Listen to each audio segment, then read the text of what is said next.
नमस्कार. Indi जर्नलच्या in focus कार्यक्रमामध्ये आपल्या सर्वांचं मनपूर्वक स्वागत. फेब्रुवारी मार्च हे जे 2 महिने असतात हे अर्थसंकल्पांचे महिने असतात. म्हणजे 1 महिन्यापूर्वी साधारण केंद्रीय अर्थसंकल्प आपण ऐकला आणि त्याच्यानंतर आता लवकरच महाराष्ट्राचा अर्थसंकल्प जाहीर होईल. अर्थसंकल्प असं म्हटलं की आपल्याला आठवण होते कर संकलनाची आणि आपण सगळे नागरिक मग करदाते बनतो. आणि मग नागरिक करदाते बनले की सगळ्या चर्चेमध्ये करदात्यांवरती किती भार पडणार किंवा त्यांना किती सवलती मिळणार याच्या चर्चा सुरू होतात. आणि मग हळूच मागून एक आकडा जाहीर केला जातो की भारतातले फक्त 3 किंवा 4% लोकच कर भरतात. म्हणजे याचा अर्थ असा की 96% लोक साधारणतः हे करदाते नाहीतच. आणि जे करदाते नाहीत ते सरकारला पैसे देत नाहीत आणि त्याच्यामुळे अर्थसंकल्पामध्ये जो खर्च होतो तो जरी चुकून त्यांच्यासाठी झाला, नागरिकांच्यासाठी सर्वसाधारण, तरी तो योगायोग समजावा, तो काही त्यांचा हक्क बनत नाही. अशा प्रकारचे तर्कशास्त्र हे अर्थसंकल्पाच्या सर्व चर्चामधून कळत न कळत पाझरत असतं. आणि खरी मेख जी आहे ती नेमकी इथंच आहे आणि त्याबद्दलच आपण आज बोलणार आहोत. खरंच असा आपण प्रश्न विचारूया की खरोखर भारतातले करदाते नागरिक हे फक्त 3 ते 4% लोक, म्हणजे साधारण 7 कोटी लोक एवढेच आहेत का? अर्थातच नाही.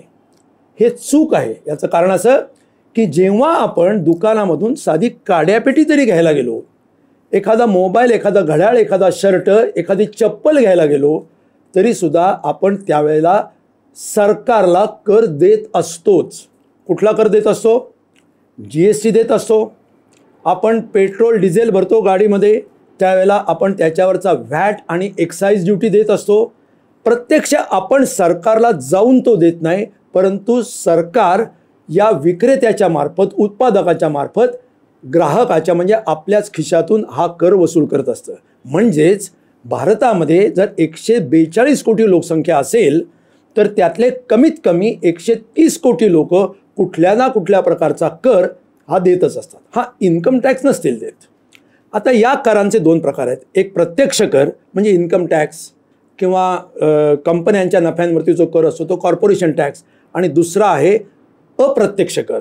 म्हणजे जसं काही वस्तू आयात केली तर त्याच्यावरती कस्टम्स ड्युटी द्यावी लागते, उत्पादनावरती एक्साईज ड्युटी द्यावी लागते, विक्रीवरती व्हॅल्यू ॲडेड टॅक्स द्यावा लागतो, आणि आता आपण जो सुरू केलेला आहे 17 पासून तो गुड्स अँड सर्व्हिस टॅक्स, मग तो केंद्राचा असेल किंवा राज्याचा असेल तो आपल्याला द्यावा लागतो इत्यादी. आपल्या समोरचा प्रश्न हा आहे मित्रांनो की हे जे आपण कर देतो की ज्याच्यामधून हे सरकार चालतं आणि ज्याच्यामधून सरकार या देशाच्या विकासासाठी, आपल्या सामाजिक क्षेत्रासाठी खर्च करत असतं, तो खर्च करताना उत्पन्न कमी पडतं आहे ही जी तक्रार येते त्या तक्रारीबद्दल आपल्याला बोलायला काही अवसर किंवा अवकाश शिल्लक असतो का? कारण आपल्याला असं सांगितलं जातं की तुम्ही करदातेच नाही, त्यामुळे तुम्ही याच्याबद्दल बोलायचं नाही. आणि नेमकं याच प्रश्नावरती आपल्याला चर्चा करायची आहे की भारतामध्ये आणि अगदी राज्यामध्ये, महाराष्ट्रामध्ये जे कर संकलन होतं ते योग्य होतं का, योग्य प्रमाणात होतं का, याची चर्चा आज आपल्याला करायची आहे. आणि त्यातल्या त्यात आज आपण अप्रत्यक्ष करांवरती म्हणजे विशेषतः GST सारखे जे कर आहेत त्याच्याबद्दल मुख्यतः चर्चा करणार आहोत. हा विषय थोडासा अवघड आहे, काहीसा तांत्रिकसुद्धा वाटेल, पण बरेच वेळेला आपण तांत्रिकता समजून न घेतल्यामुळे आपली मोठी फसवणूक होत असते. आणि म्हणून आज आपल्याबरोबर या विषयावरती चर्चा करण्यासाठी एक या क्षेत्रातले तज्ज्ञ आणि अधिकारी व्यक्ती आलेले आहेत. त्यांचं नाव आहे गिरीश कट्टी. नमस्कार कट्टी साहेब, तुमचं इंडी जर्नलच्या या मंचावरती मनपूर्वक स्वागत. कट्टी यांचा परिचय असा आहे की महाराष्ट्र सरकारमध्ये असिस्टंट कमिशनर ऑफ GST, आणि अर्थात GSTच्या आधी जो काय आपला व्हॅल्यू ॲडेड टॅक्स होता वगैरे जे सगळे कर होते त्याचे असिस्टंट कमिशनर म्हणून त्यांनी 1995 पासून ते 2024च्या नोव्हेंबरपर्यंत काम केलेलं आहे. म्हणजे त्यांचा जवळजवळ 29 वर्षाचा या क्षेत्रातला प्रदीर्घ असा अनुभव, विविध पदांवरती त्यांनी कामं केलेली आहेत, पण 29 वर्षांचा त्यांचा या अप्रत्यक्ष कर संकलनामधला अतिशय प्रदीर्घ सखोल असा अनुभव आहे आणि तसा अभ्याससुद्धा आहे.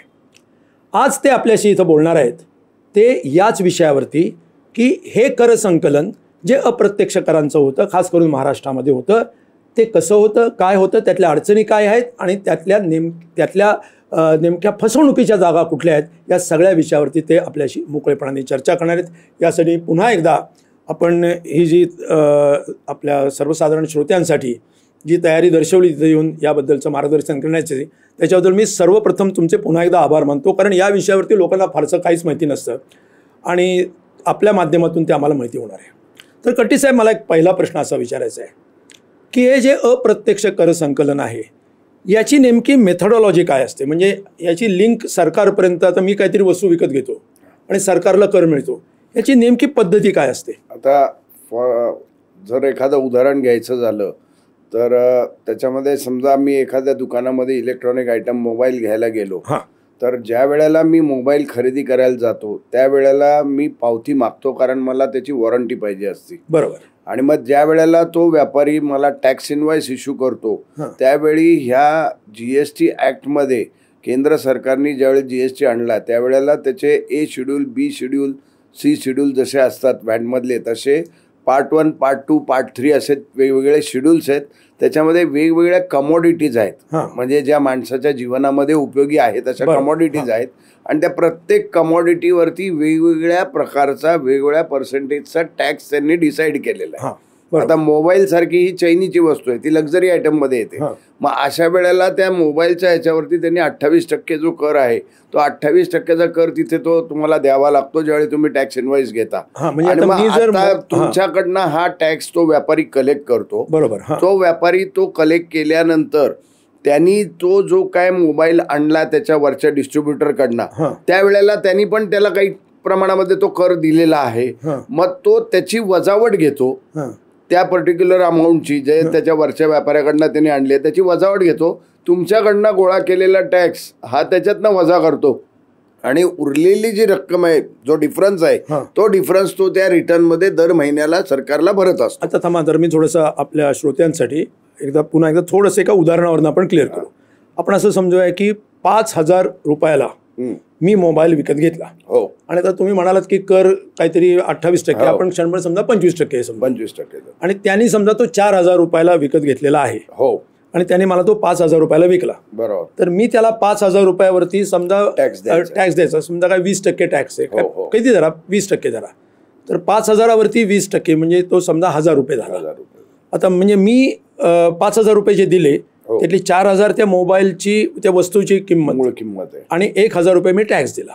आता मग तो टॅक्स जेव्हा तो भरतो, तुम्ही म्हणता त्याला काहीतरी क्रेडिट मिळतं, ते जरा एकदा सांगा समजावून। त्याच्यामध्ये तो जेव्हा 4,000 रुपयाला तो मोबाईल आणतो त्यावेळेला तो मोबाईल त्याला 3,500लाच मिळालेला असतो, बरोबर, आणि 500 रुपये त्यांनी टॅक्स दिलेला असतो, बरोबर। आता तुमच्याकडनं तो जेव्हा 1,000 रुपये टॅक्स गोळा करणार आहे त्यावेळी 1,000 वजा 500, कारण त्यांनी 500 रुपये दिलेले आहेत, खरेदी करताना दिलेले आहेत, असं म्हणून त्याला 1,000 वजा 500 ह्याच्यामधले 500 रुपये त्याला रिटर्न मध्ये भरायचे सरकार, म्हणजे त्याला टॅक्स भरायचा, म्हणजे तो टॅक्स भरायचा, इन्क्रिमेंटल जो व्हॅल्यू ऍडेड जे आहे त्याच्यावरती तो टॅक्स भरणार आहे, अशा प्रकारे तो टॅक्स, आणि मग तो सरकारच्या तिजोरीत जाऊन पडतो, आणि मग सरकारच्या तिजोरीमध्ये तो रेकॉर्ड होतो। नाही, पण माझा असा एक प्रश्न आहे की ऑपरेटिव्हली असा माझा प्रश्न आहे, तुम्ही असं म्हणालात की मी एका मोबाईलच्या विक्रेत्याकडून मोबाईल घेतला आणि मी 1,000 रुपये टॅक्स दिला, आणि तुम्ही असं म्हणाल की त्यांनी ज्या किमतीला घेतला त्या किमतीचा विचार करता त्यांनी त्या किमतीच्या हिशोबाने पाहिलं तर 500 रुपयाचा टॅक्स ऑलरेडी दिलेला आहे,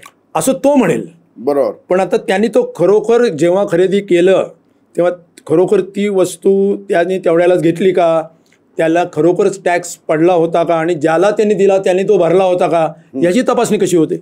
आता त्याच्यामध्ये कसं आहे की ज्या वेळेला हे सर्व व्यापारी चेन लिंक मध्ये असतात त्यावेळेला प्रत्येक जण GSTचा नंबर जो घेतलेला असतो त्यांनी त्याला दर महिन्याला रिटर्न भरणं क्रमप्राप्त। GSTचा नंबर म्हणजे काय? रजिस्ट्रेशन नंबर, आणि मग तो रजिस्ट्रेशन नंबर मध्ये त्याची काही पूर्तता आहे, म्हणजे जसं तुमचं आधार कार्ड आहे, पॅन कार्ड आहे, तो पॅन कार्ड बेस नंबर आहे, त्यामुळे तो पॅन कार्ड बेस नंबर असल्यामुळे तुमचं कंपल्सरी हे डॉक्युमेंट्स, तुमची स्वतःची जागा आहे का, मग ती त्याचं रजिस्ट्रेशन आहे का, त्याचं स्टॅम्प ड्युटी भरलेली आहे का, रजिस्टर्ड डॉक्युमेंट, हे सगळे लेवलवरती, खात्याच्या लेवलवरती, डिपार्टमेंटच्या लेवलवरती ते चेक केलं जातं, व्हेरीफाय केलं जातं, आणि त्याला एक नंबर अलॉट केला जातो। मुळामध्ये इनडायरेक्ट टॅक्सेशन मध्ये ही संकल्पना आहे की सरकार प्रत्येकाचा जाऊन टॅक्स कलेक्ट करू शकत नाही, प्रत्येक कस्टमरचा। मग अशा वेळेला जेव्हा हा ऍक्ट पूर्वी ज्या वेळेला 1960 साली BST आला होता, 1959 साली, त्यावेळेला तो BST येतानाच ती संकल्पना अशी होती की व्यापाऱ्यांचा लॉंग फॉर्म सांगा, Bombay sales tax act. Bombay sales tax. तर त्यावेळेला जे व्यापाऱ्यांना नंबर किंवा नोंदणीकृत करणे ह्याच्या मागे उद्देशच असा होता की सरकारच्या वतीने ह्यांना प्रॉक्सी म्हणून ते नंबर लिहिले जातात की जेणेकरून सरकारचा पैसा यांनी गोळा करायचा आणि भरायचा, सरकारला भरायचा. अच्छा, ओके. ही त्या इनडायरेक्ट टॅक्सेसची मूळ पिरॅम्बल आहे. बरोबर. हा, मूळ कन्सेप्ट आहे. कारण सरकार प्रत्येकाच्या दारात जाऊ नाही शकत आणि ते शक्य नाहीये प्रॅक्टिकली. मग अशा वेळेला जितके नंबर ऑफ व्यापारी नोंदणीकृत होतील त्या प्रत्येकाला तो अधिकार दिला जातो की सरकारच्या वतीने तुम्ही तो टॅक्स गोळा करा. नोंदणी करायची का नाही माझ्या मनावर आहे का? नाही, त्याला लिमिट आहे. म्हणजे आता GST मध्ये ती 20 लाखावर आणली. सुरुवातीच्या काळामध्ये 2017 ज्या वेळेला GST आला त्यावेळेला ती 40 लाखाची लिमिट होती. आता केंद्र सरकारच्या GST लिमिट म्हणजे काय? विक्री, टर्नओव्हर तुमचा वर्षभरातला टर्नओव्हर तुमचा 20 लाखाचा जर झाला तर तुम्हाला तो नंबर घेणं क्रमप्राप्त आहे, मॅन्डेटरी आहे. आणि तुम्ही जर तो नंबर घेतला नाही आणि धंदा करत राहिला तर मग विभाग त्याच्यावर कारवाई करतो. अच्छा, म्हणजे ती पद्धत आहे. बरोबर. आता त्या पद्धतीने तुम्हाला ज्या वेळेला तुम्ही लायबल होता नंबर घ्यायला, तुम्ही नंबर घेता म्हणजे तुम्ही गव्हर्नमेंटचे प्रॉक्सी झालात. बरोबर. म्हणजे गव्हर्नमेंटच्या वतीने तुम्ही तो टॅक्स गोळा करणार आणि तो शासनाला भरणार. आता प्रत्येक व्यापारी ज्या वेळेला आपापल्या टप्प्यावरती रजिस्टर्ड होतो त्यावेळी त्यांच्यामध्ये जो काही देवाणघेवाण व्यवहार होतो, म्हणजे ज्याला कच्चा माल लागतोय किंवा एखादा फिनिश प्रॉडक्ट जो घेतोय एखादा, तर तो खरेदी करणाऱ्यालाही टॅक्स देतोय, पुढं विकतानाही टॅक्स कलेक्ट करतोय. मग ती चेन लिंक तयार होते. मग फायनल फॅक्टरी लेवलवरती जिथं मॅन्युफॅक्चरिंग आहे त्या मॅन्युफॅक्चरिंग लेवलवरती जेव्हा माल विक्री बाहेर मालाची विक्री होते बाहेर बाजारामध्ये त्यावेळेला तो टॅक्स डिस्ट्रीब्युटरकडनं गोळा करतोय आणि डिस्ट्रीब्युटर असं करत करत करत ती खाली. पण माझा प्रश्न असा होता की मगाशी आपण जिथं सुरुवात केली की मी मोबाईल घेतला त्यावेळी मी 1000 रुपये टॅक्स दिला. आता त्यांनी खरेदी करताना त्याच्या खरेदी किमतीवरतीच्या हिशोबाने त्यांनी त्या टक्केवारीने 500 रुपये समजा दिला होता आणि त्यामुळे आता त्याला नव्याने 500 रुपयेच यातले द्यायचे आहेत. आता ह्याचा ताळमेळ त्यांनी खरंच तो दिला होता का नाही याचा ताळमेळ कोण घालतं? आता त्याच्यामध्ये असं आहे की ज्या वेळेला त्या व्यापाऱ्यांनी खरेदी करताना तो मोबाईल 3500ला ज्या वेळेला घेतला आणि 500 रुपये टॅक्स दिलाय असं मी मगाशी सांगितलं, तर त्यावेळेला त्या मोबाईलची पावती जी आहे ती टॅक्स इनवॉइस कंपल्सरी मॅन्डेटरी आहे. आणि त्या टॅक्स इनवॉइस वरती त्या व्यापाऱ्याचा म्हणजे ज्यांनी मला तो मोबाईल 3500ला दिलाय त्या व्यापाऱ्याचा GST नंबर असणं क्रमप्राप्त आहे. अच्छा. मग तो ज्या वेळेला त्याचं रिटर्न भरणार आहे त्यावेळेला तो मला विक्री दाखवणार आहे. बरोबर. आणि 500 रुपये माझ्याकडनं गोळा केले दाखवणार आहे. तसंच तो त्याच्या पुढच्या डिस्ट्रीब्युटर किंवा कंपनीकडनं जिथं माल घेतला असेल त्याचं टॅक्स इनवॉइस आहे त्याच्याकडे असणार. ते सरकारकडे आलेत की नाही सरकार चेक करणार. मग ते त्याच्यामध्ये त्या सिस्टम मध्ये दिसतं ते विभागाला की बाबा ह्या GST नंबरवरती ह्या रिटर्न मध्ये एवढा एवढा सेल झालाय आणि मग प्रत्येक सेलचं जे अकाउंट आहे प्रत्येक विक्री जी झालेली आहे त्याची बिलांचे नंबर असतात आणि त्याची अमाऊंट असते आणि त्याप्रमाणे त्याचा टॅक्स किती भरलाय किंवा किती येतोय टॅक्स ह्याचं विश्लेषण त्याच्यामध्ये दिलेलं असतं. आणि मग हे सगळं गोळा करून त्याला ते रिटर्न भरावं लागतं. हे प्रत्येक महिन्याला त्याला मॅन्डेटरी आणि कंपल्सरी आहे. त्याच्यामुळं सरकारचं त्याच्यावर लक्ष राहतं की बाबा बाजारामध्ये ह्या व्यापाऱ्यांनी धंदा किती केला, त्यांनी टॅक्स किती गोळा केला आणि त्याचा पुढं त्यांनी ITC किती पास ऑन केला. ITC म्हणजे input tax credit. Input tax क्रेडिटचा जरा एकदा पुन्हा अर्थ सांगा जरा एकदा. इनपुट टॅक्स क्रेडिट म्हणजे समजा A आहे आणि तो जर कंपनी मॅन्युफॅक्चरिंग आहे आणि त्यांनी B ला माल विकला आणि B नी पुढे C ला माल विकला तर B नी माल खरेदी करताना A ला दिलेली जो टॅक्स आहे तो B ज्या वेळेला C ला माल विकेल त्यावेळेला तो C कडनंही टॅक्स घेणार आहे. मग अशा वेळेला B ला जेव्हा रिटर्न भरायचं आहे त्यावेळेला B काय करतो A ला दिलेल्या माला टॅक्सची वजावट घेतो. म्हणजे आता आपण मोबाईलचे उदाहरण तो वजावट घेतो आणि ह्याच्याकडनं गोळा केलेला जो टॅक्स आहे ह्याच्यामधनं जी तफावत येणार आहे तेवढाच फक्त B रिटर्न मध्ये भरतो. त्याला तो जी वजावट घेतो त्याला इनपुट टॅक्स क्रेडिट म्हणतात. आता तुम्ही ही पद्धत सांगितली ही ऐकायला खूप छान वाटली, पण मी काही वृत्तपत्रामधल्या बातम्या वाचलेल्या आहेत आणि हेडलाईन्समध्ये वाचलेल्या आहेत. तर थोडंसं तुमच्याकडून तुम्ही या व्यवस्थेमध्ये अनेक वर्ष काम केलेले आहेत, यातल्या खाचाखोचा सगळ्या तुम्हाला माहिती आहेत. तर मी काही आकडेवारी वृत्तपत्रामध्ये जी मी वाचली ती मी थोडीशी आपल्याला इथं उद्धृत करतो. आता ती केंद्र सरकारच्या लेवलची आहे, तशीच राज्य सरकारच्या लेवलची सगळी आकडेवारी आपल्याकडे उपलब्ध आहे. तर आपल्याला असं दिसतंय की हिंदूमधली बातमी आहे की 1,88,1.88 लाख करोड्स इतक्या कोटी रुपयाचा GSTचं इव्हेजन झालं, म्हणजे हा बुडवला गेला असं सेंट्रल GSTनी एप्रिल ते डिसेंबर 2024 शोधून काढलं समजा. आणि तशा त्यांना 72,393 केसेस आढळल्या. त्याच्यामध्ये त्यांनी 132 लोकांना अटक केली आणि 20,128 कोटी रुपयाची रिकव्हरी केली. म्हणजे लक्षात घ्या 1.88 लाख करोड्स हे इव्हेजन आणि त्याच्यातली रिकव्हरी फक्त 20,000 कोटीची यांनी दाखवलेली आहे. असेच आकडे 2023-24चे त्याच्या मागच्या वर्षांचे आहेत. त्याचप्रमाणे महाराष्ट्राच्या संदर्भाने जर पाहिलं तरीसुद्धा असे हजारो कोटी रुपयांचे त्याच्यामध्ये फेक रजिस्ट्रेशन्स असा एक आकडा आहे. दुसरं एक मी बातमी वाचतो की फेक रजिस्ट्रेशन्स अशी केली आणि त्याच्यामधून टॅक्स इव्हेजन झालं. तरी फेक रजिस्ट्रेशन्स अशी होत आहेत आणि तुम्ही तर सांगताय सगळं चेक होतं. याच्यातलं काय ट्रूथ काय आहे, म्हणजे काय आहे फेक रजिस्ट्रेशन हा प्रकार? कसं आहे याच्यामध्ये अभ्यंकर साहेब, मुळामध्ये हा प्रॉक्सी जो काय नेमला जातो रजिस्ट्रेशन नंबर, मी मगाशी जो शब्द वापरला प्रॉक्सी जो आहे, आता ह्याच्यामध्ये एक पर्टिक्युलर गोष्ट परंपरागत BSTच्या काळामध्ये म्हणजे बॉम्बे सेल्स टॅक्स ऍक्ट असताना पूर्वी कॉम्प्युटरायझेशन नव्हतं. नंतर व्हॅटमध्ये 2010 साली ते म्हणजे व्हॅल्यू ॲडेड टॅक्समध्ये 2010 साली कॉम्प्युटरायझेशन सुरू झालं.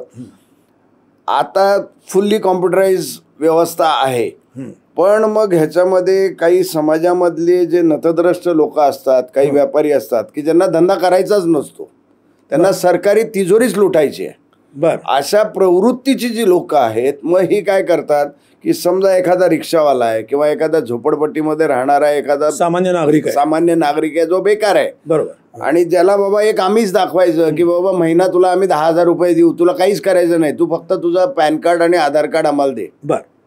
त्याप्रमाणे त्याच्याकडनं ते पॅन कार्ड आधार कार्ड घेतात आणि त्याचं ऑनलाईन व्यापारी लोक, तो व्यापारीच घेतो, म्हणजे तो ऑपरेटर असतो.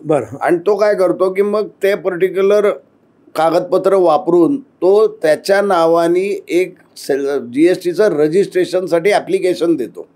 जणू काय मी धंदा करतोय, जणू काही तो स्वतः धंदा करतोय असं त्याच्या वतीने तो अप्लाय करतो.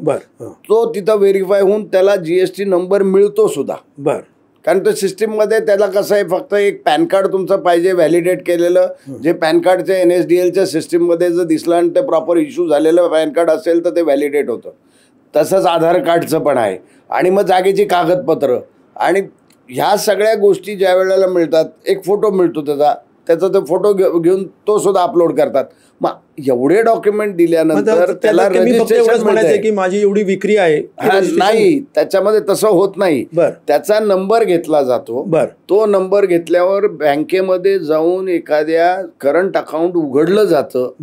त्याच्यामध्ये हा ऑपरेटर जो असतो तो 2-5 हजार रुपये स्वतःचे इन्व्हेस्ट करून त्या बँकेमध्ये बॅलन्स तयार करतो आणि त्याच्यावरनं चेकबुक घेतो. आणि त्या चेकबुकवर ह्या संबंधित माणसात ज्याचं पॅन कार्ड आधार कार्ड आहे त्याच्या सह्या घेतो, कोऱ्या चेकवर सह्या घेऊन ठेवतो. आणि त्याचा आणि त्या ऑपरेटरचा संपर्क फक्त त्याच्या मोबाईल नंबरवर असतो. या ऑपरेटरचं घर, ऑफिस काहीही या माणसाला माहीत नसतं ज्याचे आधार कार्ड पॅन कार्ड दिलंय ते. त्यामुळे त्यांच्यातला संपर्क हा फक्त एक मोबाईल असतो. आणि मग कालांतराने कसं होतं, 1-2 महिने हा ऑपरेटर त्याला बाबा खुश करण्यासाठी एक 10,000 रुपये महिना त्याला न चुकता इमानदारीत पाठवतो, असेच देतो. इमानदारीत पाठवतो. आणि ह्या GST नंबर मिळालेला जो असतो ह्याच्यावरती टॅक्स इनवॉइसचं पुस्तक छापतो, बिलबुक छापतो. आणि ते बिलबुक छापल्यावरती तो काही व्यापारी असे असतात की ज्यांचा धंदा हा टर्नओव्हर वाईज खूप मोठा असतो, ज्यांना इन्कम टॅक्स खूप मोठ्या प्रमाणामध्ये येत असतो. आणि ते इन्कम टॅक्स मधलं डिडक्शन्स आणि 33% वाचवण्यासाठी ही मंडळी काय करतात, ही इन्कम टॅक्स वाचवण्यासाठी ही बिलं टाकतात आणि ही बिलं टाकून त्यांचे एक्सपेन्सेस वाढवतात बॅलन्स शीटला. आणि एक्सपेन्सेस एकदा वाढले की तुमचा मार्जिन ऑफ प्रॉफिट जो आहे तो ऑटोमॅटिकली कमी होणार की तुमचा इन्कम टॅक्स कमी होणार आहे. ही त्याच्या मागची संकल्पना आहे बेसिक. आणि मग अशा वेळेला हे लोक काय करतात, मालाची विक्री केल्याचं फक्त भासवतात, तुम्हाला पावती देतात आणि तुम्हाला 1 रुपयाचा माल दिलेला नसतो किंवा घेतलेलाही नसतो. फक्त ते बिलाला बिल फक्त जोडतात आणि तुम्हाला इकडनं आउटपुट सेल जो दाखवतोय तसा हा याचा ITC घेतो की बाबा मी याच्याकडनं एवढा एवढा माल घेतलेला आहे आणि हा माझा ITC आहे, म्हणून त्याच्यावरचा जो काय फरक आहे, वजावट जी आहे, ती वजावट तो बिल घेणारा व्यक्ती क्लेम करतो. आता थांबा एक मिनिट, जरा मी एकदा उदाहरणासहित सांगतो कारण श्रोत्यांना नीट कळलं पाहिजे. मी एक व्यापारी आहे की जे मला फसवणूक करायची आहे, माझा इन्कम टॅक्स चुकवायचा आहे, माझा प्रॉफिट मला कमी दाखवायचा आहे. माझी विक्री समजा काय 10 कोटी रुपयाची समजा माझी विक्री आहे आणि तुमच्या नावाने असं एक बोगस GSTN सर्टिफिकेट रजिस्ट्रेशन घेतलेलं आहे, एका तिसऱ्या माणसाने घेतलेलं आहे, एक थर्ड ऑपरेटर मी नेमला, त्यांनी हे सगळं केलं. तुम्ही तुमची बिलं माझ्या कंपनीच्या नावाने काढलीत, इनव्हॉइस काढली, मग तर मला तुम्हाला पेमेंट करावं लागेल ना. हो, तुम्ही पेमेंट करताच ना, तुम्ही मला चेक पेमेंट करता. मग त्याचं पुढं काय होतं, ते चेक पेमेंट दिल्यावर माझं मी जेव्हा तुम्हाला बिल देतो, मी समजा फेक इनव्हॉइस 10 लाख रुपयाचं तुम्ही इनव्हॉइस केला, तर मी इनव्हॉइस जर केला तर त्याच्यावरती 4 ते 6% माझा रेट असतो. तेवढे पैसे मी कापून उरलेले पैसे जे मगाशी म्हटलं की चेकबुक कोरे सही करून घेतलेले असतात, तर त्या चेकनी मी ते पैसे विड्रॉ करतो आणि मी थोडक्यात तुम्हाला ती कॅशमध्ये देतो. म्हणजे व्हाईट मनी जो तुम्ही मला दिलाय तो मी तुम्हाला ब्लॅक मनी कन्वर्ट करून मी तुम्ही माझ्यावरती एक 10 लाखाचं खोटं इनव्हॉइस रेज केलंय. मी तुम्हाला 10 लाख रुपये तुमच्या अकाउंटमध्ये दिले, त्या अकाउंटला जमा झाले, त्या माणसाची चेकबुक वरती सही घेतलेली असल्यामुळे त्या 10 लाखाचं विड्रॉल होतं आणि त्याच्यातले काय 4-5% काय जे ठरेल तो ऑपरेटर, तो हा जो फसवणूक करणारा ऑर्गनायझर आहे, तो ते घेतो आणि तेच पैसे पुन्हा तुम्हाला देतो आणि मग ते दुसऱ्या कुठल्या तरी अकाउंटमध्ये मी ते जिरवतो पैसे. बरं, आता याच्यामध्ये GST, आता मी तुमच्याकडनं माल घेतला तर मी जो माल घेतला त्याच्यावरती तुम्ही GST दिलेला आहे असं कुठेतरी रेकॉर्ड दाखवायला लागेल, कारण मी जो माल घेतला तो कुठेतरी GSTला सब्जेक्टेड असणारच नाही ना. तेच तर त्याच्यामध्ये सर्वात मोठी ज्ञानबाची मॅक आहे की ज्याच्यामध्ये माझ्याकडे फक्त बिलबुकच आहे, मी पुन्हा कुठला माल घेतलेलाच नाहीये. मी कुठलाही माल न घेता मी फक्त परस्पर सेलची बिलं फाडतोय. माझ्याकडे परचेसचा काही संबंध नाही, कारण मला रिटर्नच भरायचं नाहीये. बरोबर. मला कुठं जर हे दाखवायचं केव्हा आहे, मला ज्या वेळेला मी रिटर्न भरणार आहे, टॅक्स क्रेडिट, तुम्ही इनपुट टॅक्स क्रेडिट ज्या वेळेला घ्यायचा प्रयत्न करताय तोवर मी इकडं माझ्या बाजूनी मी फक्त बिलं पाडण्याचा धंदा हा 3 ते 6 महिनेच करतो. अच्छा. आणि नंतर मी पोबरा करतो. अच्छा, पण ते 3 ते 6 महिने, त्यामध्ये तो जो काही 3 ते 6 महिन्याच्या कालावधीमधला तुमचा इनपुट टॅक्स क्रेडिट आहे हा तुम्हाला त्या महिन्याच्या रिटर्न मध्ये तुमच्या तो क्लेम होतो. मी क्लेम करतो, तुम्ही तो क्लेम करता आणि तुमचा पेएबल जो असतो, म्हणजे जो सरकारला द्यायचा टॅक्स आहे, तो पेएबलची अमाऊंट कमी होते. बरोबर. आणि हे शासनाच्या लेवलवर, विभागाच्या लेवलवर हा 17-18 समजा जर एक आर्थिक वर्ष असेल तर ह्याचा टाइम बारिंग हा 19-20च्या आसपास आहे. त्यावेळेला 3 वर्षांनी ते शासनाच्या लक्षात येतं की अरे हा अनमॅच आहे. म्हणजे मी दाखवलं एवढा टॅक्स, म्हणजे ऑलरेडी त्याच्यासाठी कायद्यामध्ये तरतूद पण आहे की अवेल्ड अँड युटिलाइज म्हणून 43 खाली जो सेक्शन आहे त्याच्यामध्ये तुम्हाला तो व्याजासहित आणि दंडासहित तो पैसा भरावा लागतो. बरं, पण मग आता मी एक व्यापारी आहे, तुम्ही सरळ धंदा करतोय, सरळ म्हणजे वाकड्यात जाऊन करतोय, परंतु उघडपणाने करतोय, पाठी लावून करतोय, मी काय पळून जात नाही. बरोबर. आता हे पैसे माझ्याकडनं वसूल होतीलच की पण आज नाही उद्या होतील. ते आज नाही होतील, पण ज्या वेळेला ते पैसे तिजोरीमध्ये यायला पाहिजे, जे बजेटेड प्लॅन मध्ये आहेत त्यावेळेला ते येत नाही. 3 वर्षांनी येतात ना. अच्छा, पण ते येतात, येऊ शकतात. 3 वर्षांनी येतात, पण त्याच्यातही गंमत अशी आहे की ज्या व्यापाऱ्याचे हे टॅक्सचे अमाऊंट डिफरन्स काढलेली आहे तो व्यापारी एवढा शाणा आहे, कर सल्लागार त्याला सांगतो आपण अपीलमध्ये जाऊ, मग तो अपीलमध्ये फक्त 10% पैसे भरतो त्याच्या टॅक्सच्या आणि तो स्टे आणतो आणि ते अपील वर्षानुवर्ष चालत राहतं. त्यामुळे तुमच्या तिजोरीत पैसे पडतच नाहीत. पण मग आता हा करदात्यांच्या आणि जे सगळे आपले सामान्य नागरिक आहेत यांच्या पाठीत खूप असलेला खंजीर आहे. मग इथे सरकारी मंत्री, उच्चपदस्थ अधिकारी, महसूल काय आपले अर्थमंत्री आहेत, खूप मोठी मोठी नावं आहेत त्याच्यामध्ये, तर यांना हे कळत नाही का, कळून डोळे झाक करतात का, सगळं असंच चालावं अशी अपेक्षा आहे? नाही, आता कसं आहे ह्याच्यामध्ये मंत्री महोदयांच्या लेवलवर, आयुक्तांच्या पातळीवर काही गोष्टींचे आमूलाग्र बदल करावे लागतील.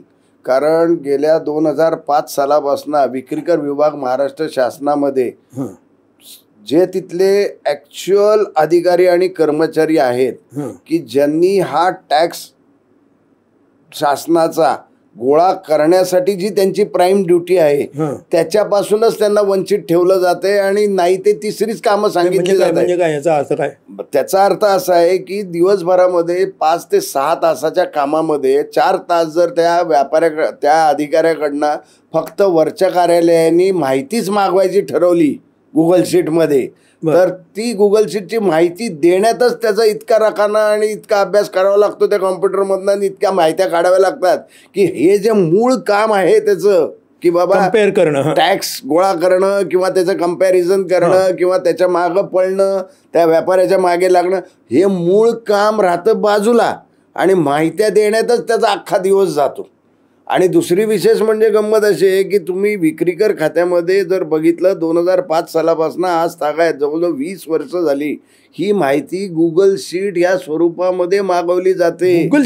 गुगल शीट मध्ये आम्ही एकमेकांची काहीतरी डॉक्युमेंट्स किंवा काहीतरी सामान्य माणसं एकमेकांशी व्यवहार करतात. तर गुगल शीट मध्ये ही माहिती मागवली जाते जेणेकरून आज आपल्याला कल्पना असेल की गुगल हा इंटरनॅशनल सर्व्हर असलेली एक कंपनी आहे. आज तुम्ही महाराष्ट्र राज्याची आर्थिक देवाणघेवाण अख्खे फिगर्स जे आहेत, व्यापाऱ्याची डिटेल माहिती जी आहे ती तुम्ही गुगलवर टाकताय म्हणजे तुम्ही थोडक्यामध्ये देशद्रोह करताय ना, तुम्ही गोपनीयतेचा भंग करताय ना. एक्झॅक्टली. नाही पण सरकारला आता महाराष्ट्र आता हे डोळे झाकच आहे ना आयुक्त लेवलवर.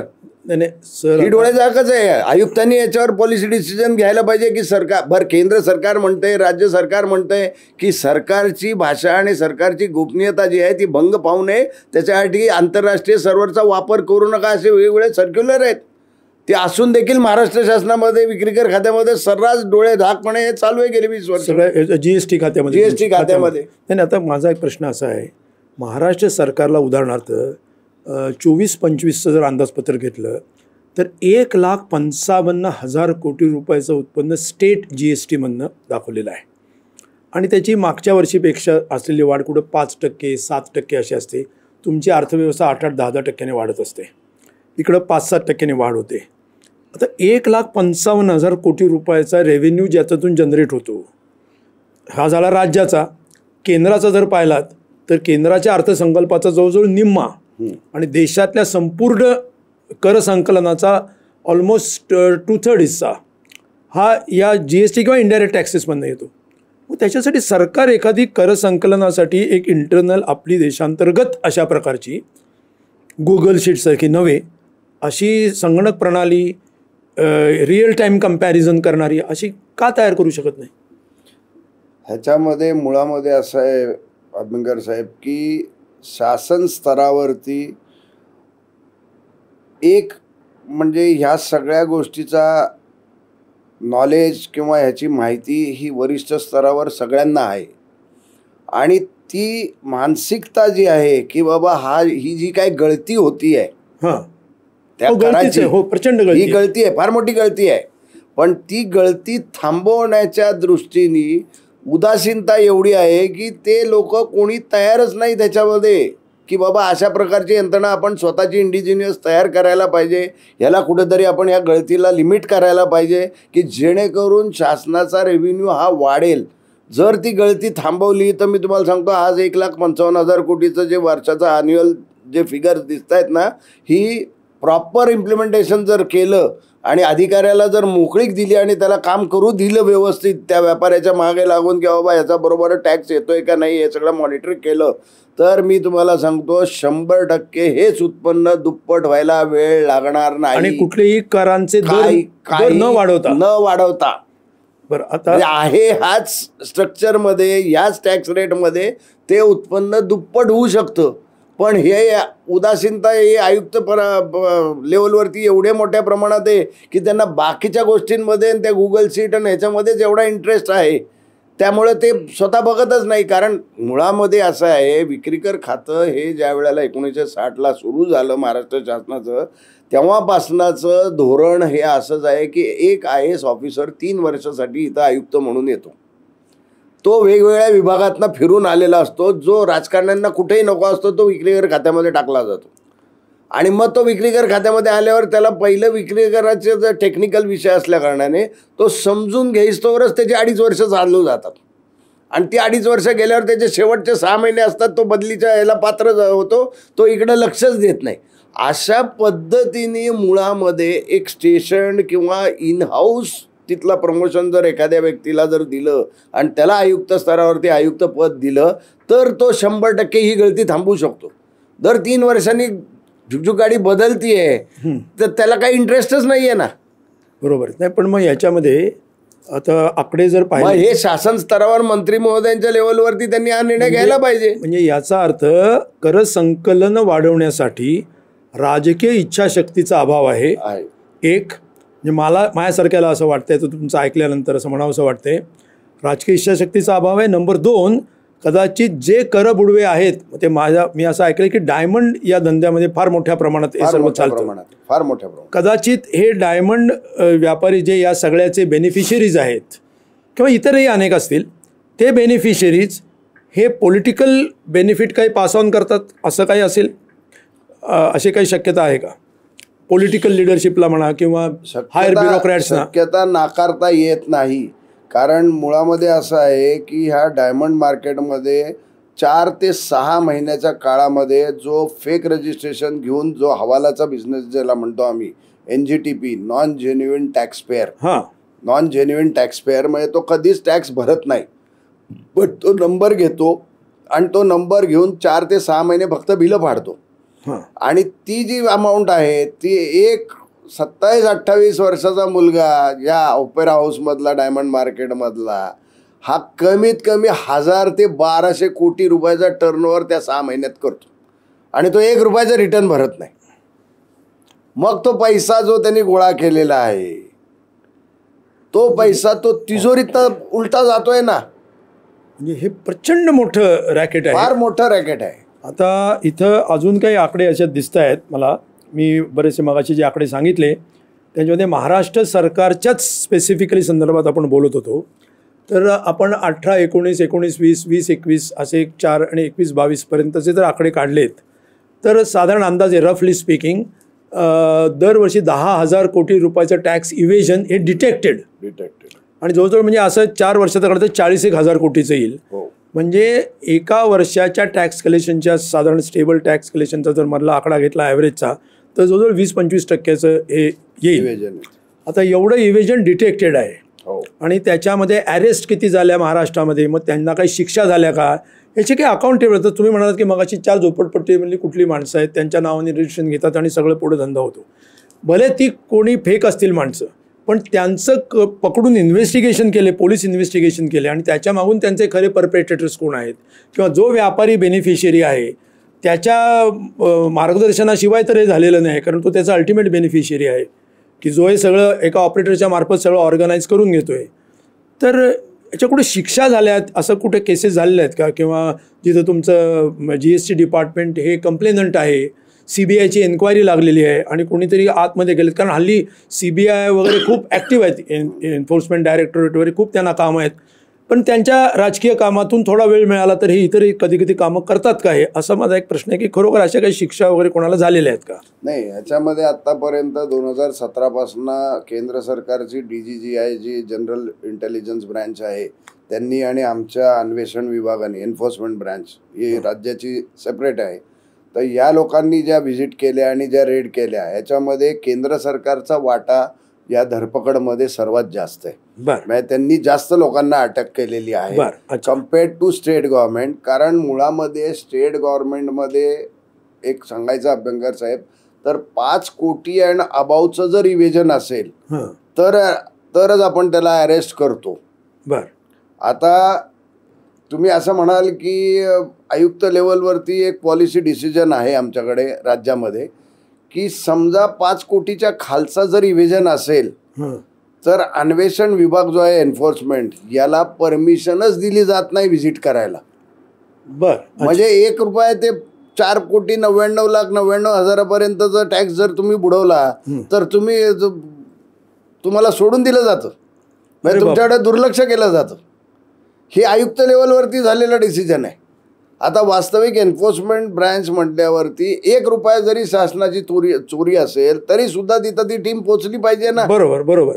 जे नाहीये अभावाने गेले 20 वर्ष, त्याला काहीतरी डेटरन्स पाहिजे. हा, मग तो डेटरन्स नाहीच आहे ना. वर्षातले 10 महिने हा अन्वेषण विभागाचा अधिकारी आणि कर्मचारी हा बसून पगार घेतोय आणि 2च महिने काम करतोय.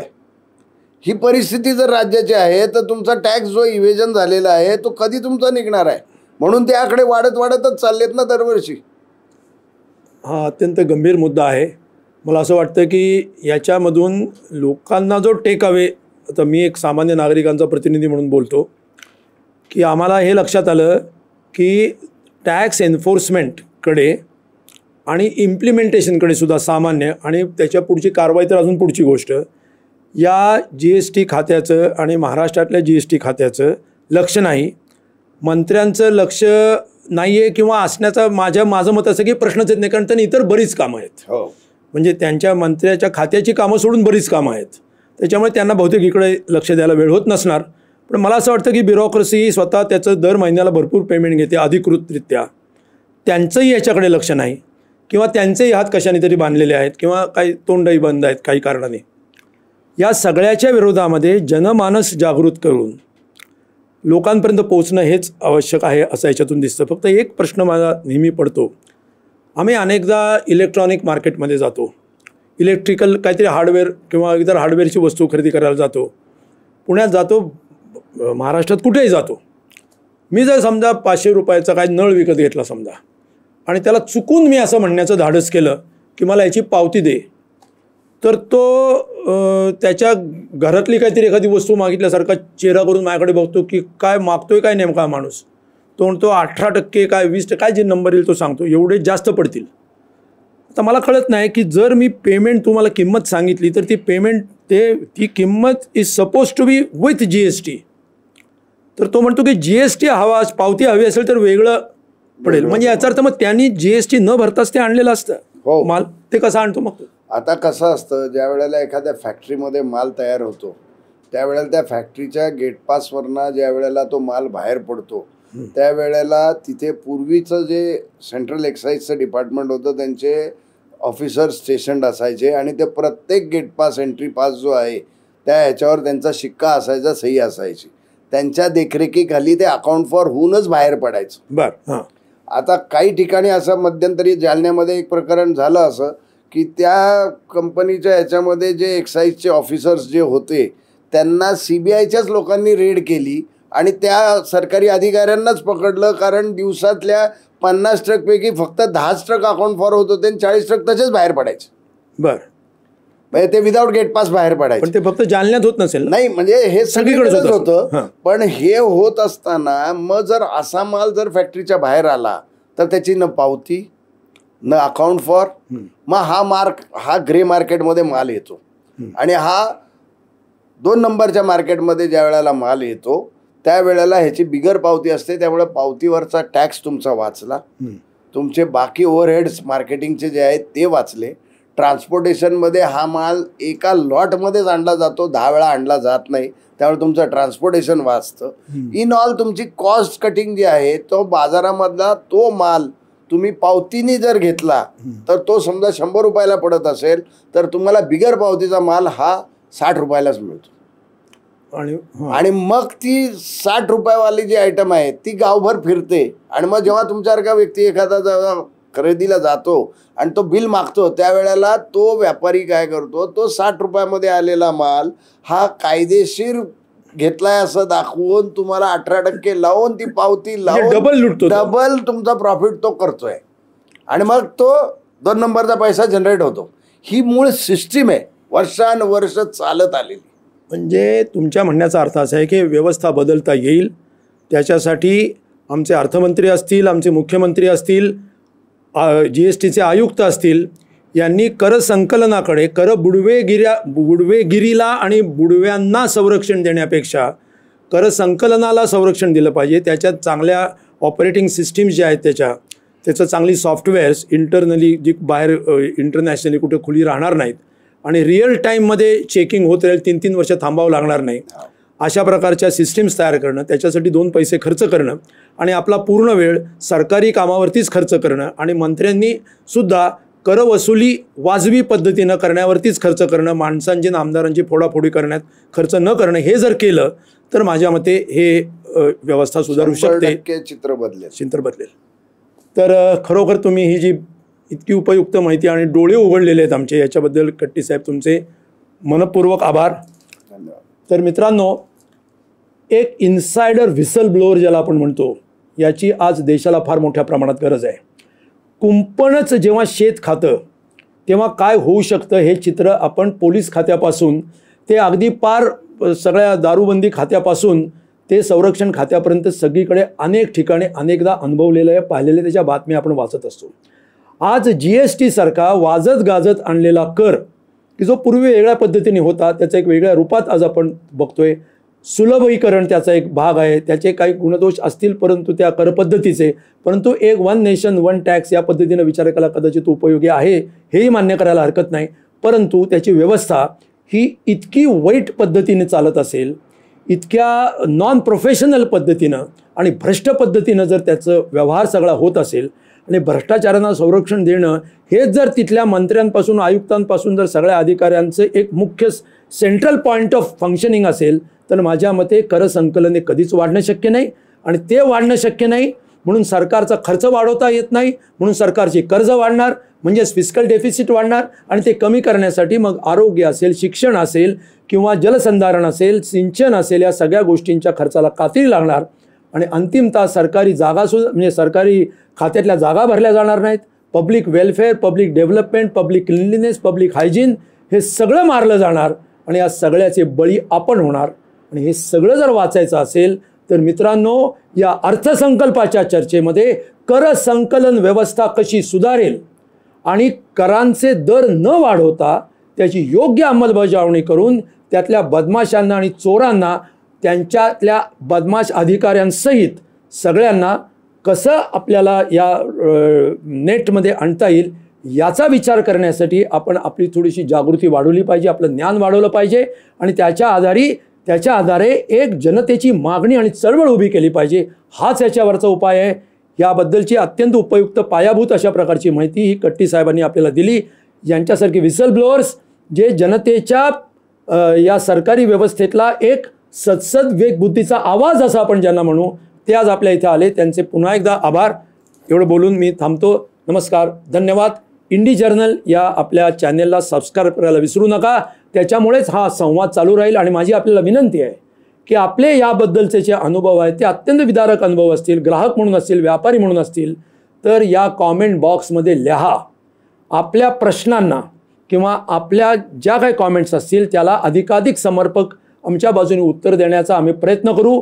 काही तज्ज्ञांना, अगदी कट्टी साहेबांसहित काही तज्ज्ञांना निश्चित याच्यामध्ये आम्ही विनंती करू की तुम्ही या प्रश्नांची काही उत्तर जरूर मांडा आणि लोकांचं उद्बोधन करा. या विनंतीसहित मी या ठिकाणी थांबतो. नमस्कार.